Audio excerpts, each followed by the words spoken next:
Why don't you take a seat and tell me what appears to be the problem? Welcome to another episode of Consult the Doctor, where I'm going to answer some of your questions. Please leave any other questions below. First question, why are there no more telescopic pistons?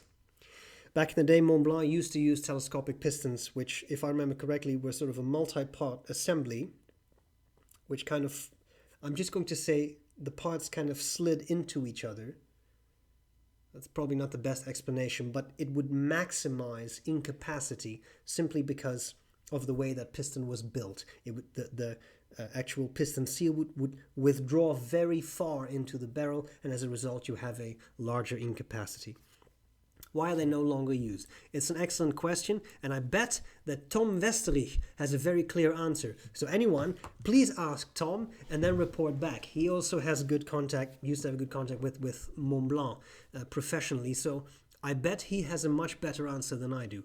My answer would be, and this is based on absolutely no facts, but that doesn't matter these days because opinions are facts now, so it doesn't matter, right? I would say that I assume telescopic pistons are more expensive to produce because they have more parts, and B, more parts equates to more things can break. And I think those factors together might have contributed towards specific companies like Mont Blanc ceasing the use of telescopic pistons. Could I be wrong? Absolutely. Correct me if I'm wrong. I won't be offended, because our quest is to find the truth. Now, that would be my initial answer to this question, because usually when something gets discontinued and something similar but a little different is offered, I think ka-ching is part of the answer. So I would say probably something with money. Okay, next question. Sorry, I'm writing down a timestamp. Is it better to purchase a cheap pen given the nib inconsistencies in expensive pens? Because after all, if you purchase an expensive pen and it doesn't write, what is it more than a status symbol? Sorry, what is it but a status symbol? Well, I have the feeling we have a lot of similar discussions in these episodes, so I'll try to be brief. I think that expensive pens do indeed have issues sometimes. But I also think that cheap pens have nibs with issues sometimes. I haven't done the math. If anyone wants to watch all my hundreds of videos and then sort of correlate pen price and nib performance, be my guest. That would be really interesting data. But I don't have time to do that. Are there specific expensive, I know it's a relative term, but expensive brands that have nib issues? Yes, for a very long time Visconti has had nib issues. Now, this is not me copping out, but I would emphasize I've also had Viscontis that out of the box wrote beautifully. Palladium nibs that out of the box wrote beautifully. Is it true that a lot of them also had issues? Yes, it is, but I have never said, say, 9 out of 10 Visconti nibs have issues. I don't have that data. Yes, there have been issues, 100%. But I've also seen cheaper pens that have issues. Kaweco double broad nibs, baby's bottoms, period. I don't know if that's better now, but I haven't used them in a while. But there was a period of time when I reviewed a lot of Kawecos, and pretty much every time I had a double broad nib, over polishing, right? Baby's bottoms.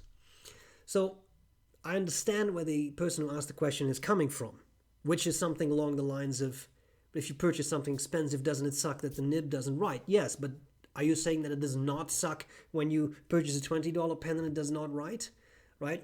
It may hurt more in an expensive pen. But at the end of the day, you just want to purchase a pen that has a nib that writes. I don't know why it is so difficult for a lot of companies to make nibs that write. But then again, I don't make nibs. I don't know how difficult it is to maintain a constancy in production, for example. I don't. Would we not all rebel if we were to purchase cars and you try to drive it off the dealership or off the lot and it doesn't run because the engine is broken when you purchase it? Nobody would accept that. But for nibs, we have said, it's okay. We don't like it, but a lot of us say, I'll calculate nib cost of, sorry, that's not English. I will sorry, it's getting late. I will incorporate the cost of a Nibmeister into my pen purchase price. Okay. Would it be best if companies would just create nibs that wrote? Yeah, but again, I don't make nibs, so it's easy for me to say. I mean, other companies seem to be able to do it. You don't have a lot of rubber boot companies that sell leaky boots because they go out of business. Yeah, again, you don't see a lot of car manufacturers that, on the whole, have an 80% failure rate in their engines because they would go out of business. But for fountain pens, this is where we are. I wish I had a solution, but I don't. So is it better to purchase a cheaper pen? Sure. Do what you think is best. And I think a lot of those expensive brands, they over-polish their nibs because it will feel very, very smooth as you write with it. But then they overdo it, then you get baby's bottoms, an over-polished nib. It's the world we live in. Again, you got any solutions? Let me know. I was asked to comment on private reserve inks. Okay, let me sit down for this one, and for the love of God, listen carefully to what I'm about to say. Because I'm trying to present a nuanced story here, and every time I say something like this, the forums, the Twitter sphere, etc. explodes. I've been using fountain pens for a long time now, and there are certain brands that over the years I have stopped using. I have stopped to use. One of those brands is Noodlers. Why? Because I had a perfectly good pen, I put Noodlers in it, and then the pen broke down and was irreparably damaged. That kind of put me off the whole brand. Is that an overreaction? Maybe. Because there are whole threads about this, about how insane I am and how dreadful this is and how stupid I am to even have the courage to say that about a brand. Because it's made in America, and don't you dare say that things about an American brand! But having said that, as I said, this is a very nuanced argument. Is it an overreaction to discard an entire brand on the basis of one bad experience? Yes, it is. I never said it wasn't. But I don't like to play Russian roulette. Do you? If you do, great, but I don't. So for me, on the basis of one bad experience, I decided to discard a brand. Now let me be very clear. I firmly believe that many, if not most, of Noodler's inks are perfectly safe. But on the basis of one bad experience, I did not want to take that risk. That's a personal decision I made. Is it an over-exaggeration? If you will, call it that. That's fine. I won't be offended. But when I heard the owner of Noodlers in an interview with Brian Goulet say, in response to the question, but what about the concerns that your inks are not safe? Well, people who are concerned about that should only use mildly colored water. I'm sorry, that again kind of put me off the whole brand, because if that is your attitude towards your customers, I'd rather not do business with you. That's my opinion. You are entitled to have your opinion. That's what makes the world an interesting place. But I've now given you my reasoning for Noodlers. Now, as I said, there is another brand that I stopped to use. That brand is Private Reserve. I have had nothing but positive experiences with Private Reserve. Their DC Super Show Electric Blue, I think it was called, is a fantastic blue. It was one of my favorite blues. But then I read reports online from knowledgeable sources, such as, for example, Richard Binder, Nibmeister of note. And some of these people, I'm not saying this is Richard Binder's argument, I'm saying people like Richard Binder posted about specific inks destroying pens. And there were illustrations. There were some on Richard Binder's site. There were some on Mike Masuyama's Instagram feed. There was also an article by Brian Gray. Okay? The reality is certain quote-unquote boutique inks can damage feeds. For example, melt them down. And one of the brands that was implicated to do so was, in some cases, Private Reserve. Does that mean that all Private Reserve inks are bad? No, it does not. I say again, I've never had bad experiences with Private Reserve, but after reading that, I stopped using private reserve inks. Should you? Do what you think is best. I'm not telling you what to do. I was asked for an opinion. I will give you an opinion. The final ink brand, I think it's the final ink brand that I stopped to use, is B.R.E. But they're so lovely. Yes, they are. Many of them are very, very nice. That, however, I had all the B.R.E., the regular B.R.E., all about. There was the first real bottle ink that I purchased in really pretty much every color that was made by a brand to really try them out over time. But that is the only brand where I've used inks and those inks went off. I've had at least 2 that I remember, but maybe 3 bottles of B.R.E. inks that were not that old, that were not vintage, that I had purchased brand new, and that after a couple of months I put a pen in them and I withdrew the nib and a string of slimy goo was hanging from the nib because that ink had gone bad. No pens were damaged, nothing was permanently harmed, but for me, that was reason to say, there are other brands of ink, I'm going to purchase another brand of ink. So, which inks do you then use? I use Mont Blanc, have never had bad experiences, including with their old Midnight Blue, which used to be an iron gall ink. It is not anymore. Never had issues. Properly clean your pens, no issues. All their other inks never had issues. No flow issues, no clogging issues, nothing. What other brands do I use? I like Waterman. They're simple, they're available. It's not the most inspired range of colors, but hey, they're widely available, they're inexpensive, they're very good inks. I've never had issues with them. Pelikan Edelstein, never had issues with them. I like to use those. Schaefer Scrip, never had issues. They're green, I find really strange. Odd color of green, but always works well. These are some of the brands I use. To be fair, I mainly find myself using sbrebrown.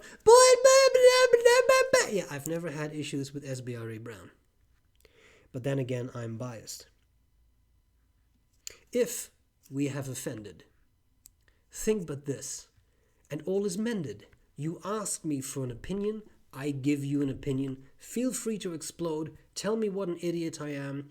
Tell me how stupid I am. Tell me how ridiculous it is to shun a brand. Tell me how Noodlers is the greatest brand ever made. How everyone should kneel to Noodlers.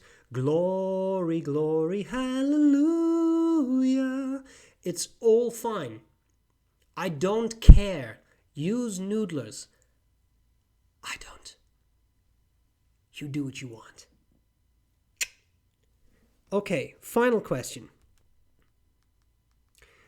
Maybe some pent-up issues came out there, but that's because I've seen what people write about me on Reddit, on Fountain Pen Network, on these kinds of forums, and it's very interesting to read these things. And it's very interesting to have sort of the time I invest in these videos kind of being negated, just negated by people who then believe that I'm the world's biggest idiot.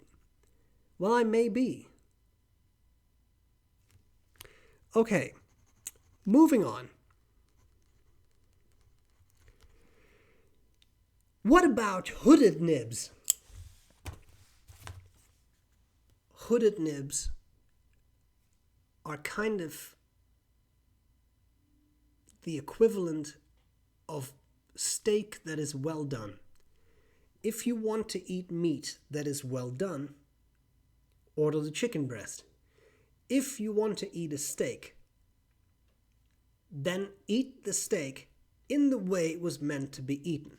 If you want to use a fountain pen, what's the most exciting part about the fountain pen? Is it the converter? No, it is not.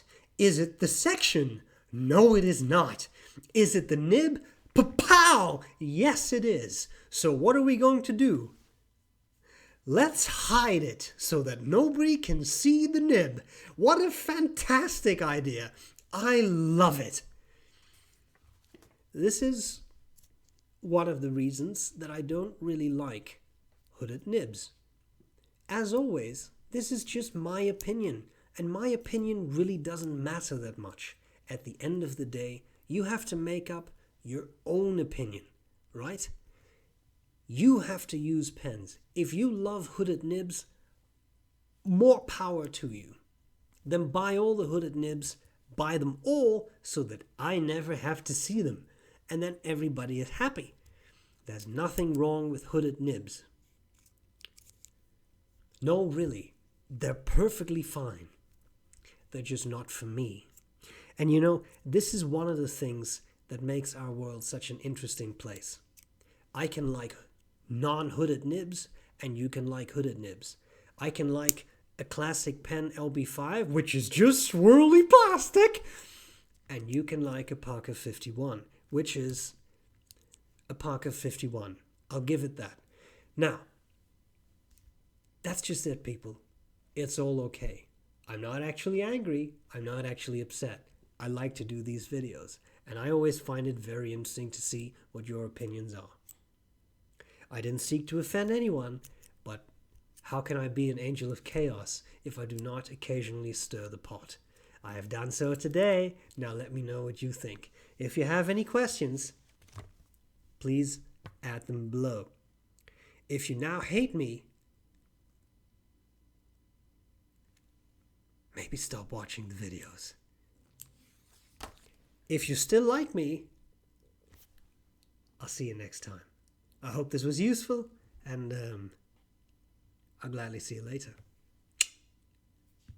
Bye!